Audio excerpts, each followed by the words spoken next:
প্রিয় দর্শক আসসালামু আলাইকুম। কাছে দূরে যে যেখানে বসে আজকের গুরুত্বপূর্ণ ভিডিওটি দেখছেন সবাইকে জানাচ্ছি আন্তরিক মোবারকবাদ ও শুভেচ্ছা। তো যারা সঞ্চয়পত্র ক্রয় করেছেন তারা অনেকেই মনে মনে প্রশ্ন করেন যে সঞ্চয়পত্র থেকে মুনাফা যে পাবো তো সেটার কি আয়কর দিতে হবে?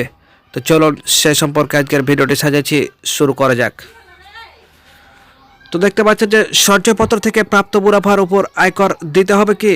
এর উত্তরে দেখতে পাচ্ছেন যে অনেক ব্যক্তি করদাতা আয়কর বেয়াত এবং নিরাপদে সুলভ মুনাফা পাওয়ার উদ্দেশ্যে সঞ্চয়পত্র ক্রয় করে থাকেন, কিন্তু এই সঞ্চয়পত্র থেকে প্রাপ্ত মুনাফা আয়কর রিটার্নে কিভাবে দেখাতে হয় তা বুঝতে পারেন না। আবার অনেকে মনে করেন যে আয়কর রিটার্ন জমা দেওয়ার সময় সঞ্চয়পত্র থেকে প্রাপ্ত মুনাফার উপর আয়কর প্রদান করতে হবে। এই ব্লগটিতে এই ধরনের বিষয়সমূহ নিয়ে আলোচনা করা হবে।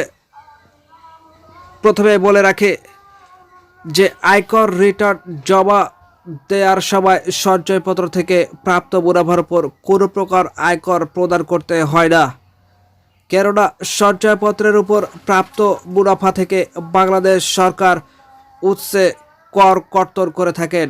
অর্থাৎ সঞ্চয়পত্র থেকে ব্যক্তি করদাতা যখন মুনাফা পান ঠিক তখনই কর কর্তন করে তাকে মুনাফা প্রদান করা হয়।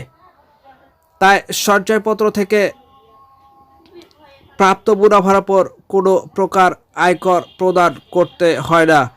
অর্থাৎ একথা স্পষ্ট আপনারা বুঝতে পারলেন যে সঞ্চয়পত্র যেটা কেনা হয় সেটার উপর আপনাকে কোনো আয়কর দিতে হবে না, কারণ এটা যখন আপনাকে দেওয়া হয় সেটা থেকে কেটে আপনাকে দেওয়া হয়। তো ভিডিওটি ভালো লাগলে একটি লাইক দিয়ে আমাদের অনুপ্রাণিত করবেন, যাতে আরও ভালো ভালো ভিডিও আপনাদের জন্য উপহার দিতে পারে, এবং পরবর্তী ভিডিও সবার আগে পেতে চ্যানেলটি সাবস্ক্রাইব করে আমাদের সাথে থাকবেন। আল্লাহ হাফেজ।